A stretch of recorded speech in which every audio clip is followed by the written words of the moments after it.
Hello বন্ধুরা, welcome back to my channel. তো আমি তোমাদেরকে বলেছিলাম যে আমি যে হোটেলে রয়েছি দীঘাতে, সেই হোটেলটা একবার তোমাদের দেখাবো।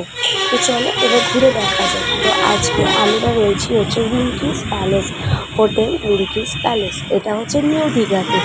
এখান থেকে সি বিচ বলতে পারো খুব জোর 5 থেকে 7 মিনিট। এটা হচ্ছে হোটেলের বাইরের ভিউ। দেখতেই পাচ্ছ বিল্ডিংটা কিন্তু বেশি পুরনো নয়, সবে হয়েছে মানে 6-7 মাস হয়েছে। তো চলো এবার ভেতরে যাওয়া যাক।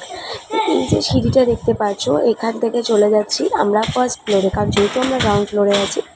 এবার আমরা সিঁড়ি দিয়ে উঠে চলে যাচ্ছি ফার্স্ট ফ্লোরে। এবার এখানে তো অনেক রুমেই অনেকে আছে, তা আমি তো আর সব রুম খুলিয়ে দেখাতে পারবো না। যেই রুমগুলো ফাঁকা রয়েছে সেই রুমগুলোর আমি ফটো এই ভিডিওর মধ্যে দিয়ে দেবো। তো এবার আমি তোমাদের দেখাচ্ছি, এটা হচ্ছে এই হোটেলের লন, মানে যেটা আমরা পাতি চলতি ভাষায় বলি বারান্দা। দেখতেই পাচ্ছ কত সুন্দরভাবে ডেকোরেশন করেছে। আর এই যে এখন তো ফাঁকা লাইট দেখছো, তো একটু পরে যে ভিডিওতে যে ফটোগুলো দেবো, এই ফটোগুলোর মধ্যে তোমরা দেখতে পারবে এই প্রত্যেকটা জায়গাতেই লাইট লাগানো। তা এখন আমরা চলে যাচ্ছি 111 রুমটা রিভিউ করতে, কারণ এই রুমটায় যেহেতু আমি আছি। ঢুকতেই প্রথমে আমি এক আলমারি দিয়ে শুরু করছি। এখানে যে আলমারির প্যাসেজ দেখতে পাচ্ছ, এখানে আরামসে তুমি তোমার লাগেজ বা যা রাখতে পারবে। এবার বলতে চাইছো হয়তো যে আমি কেন বাইরে রেখেছি, কারণ আমার যেহেতু বারবার করে বার করতে হচ্ছে, ওই জন্য আমি বাইরে রেখেছি। এখানে আমি লাগেজটা রেখেছি, ওর নিচেই একটা জায়গা রয়েছে যেখানে তোমরা জুতো গুছিয়ে রাখতে পারবে। এটা হচ্ছে দেখো ড্রেসিং টেবিলের আয়না। এখানে মিররে লাইট সিস্টেম আছে, তোমরা অনায়াসে ভালো করে মেকআপ করতে পারবে। যারা মেকআপ পার্সন, মেকআপ করতে ভালোবাসো, তা আমি তো আর অতটা মেকআপ পারি না, তাই যতটুকু পারি ততটুকুই করবো।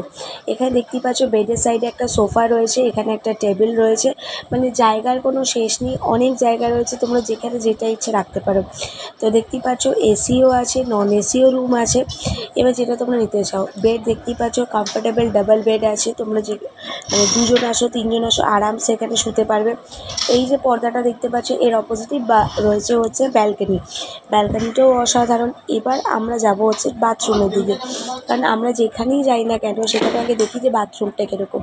তো দেখতেই পাচ্ছ বাথরুমটাও অসাধারণ বাথরুম, নতুনত্ব বাথরুম, কোনো যে পুরনো বিল্ডিং সেটাও না। আর সব কিছুই রয়েছে, শাওয়ার সিস্টেম, হ্যান্ড শাওয়ার, মানে সব কিছু। মিরর রয়েছে, যারা বাথরুমের মিরর দেখতে পছন্দ করো যে আমার ফেসে কোনো ব্রণ হয়েছে কিনা, সেটাও তোমরা অনায়াসে দেখতে পারবে। তো দেখতেই পারছো এটা হচ্ছে টয়লেটের পাশেই হচ্ছে ড্রেসিং টেবিল। তো এই যে পর্দাওয়ালার পেছনে হচ্ছে ব্যালকনি, এখানে টিভি। এবার টিভি হচ্ছে নতুনত্ব ডিজাইন, যেটা হচ্ছে তোমরা ইউটিউবে টিভি দেখতে পারো, সব কিছু করতে পারো। এবার আমরা চলে যাব পুলের দিকে। তো এখানে যারা হোটেলে আসে অনেকেই ভাবে যে আমি পুলিং করতে পারলাম না, অন্যান্য হোটেলে পুলিং সিস্টেম আছে, এখানে নেই। তো গাইস, এখানেও পুলিং সিস্টেম আছে, তোমরা অনায়াসে এখানে পুলিং করতে পারো। এখানে বড়দের জন্য একটা পুল রয়েছে, আর বাচ্চাদের একদম যারা ছোট বাচ্চা তাদের জন্য একটা ছোট্ট পুল রয়েছে ওই পাশটায়। তো দেখতেই পেলে। এবার আমি তোমাদের ফটোগুলো এক ঝলক দেখিয়ে দিই, তো দেখে নাও।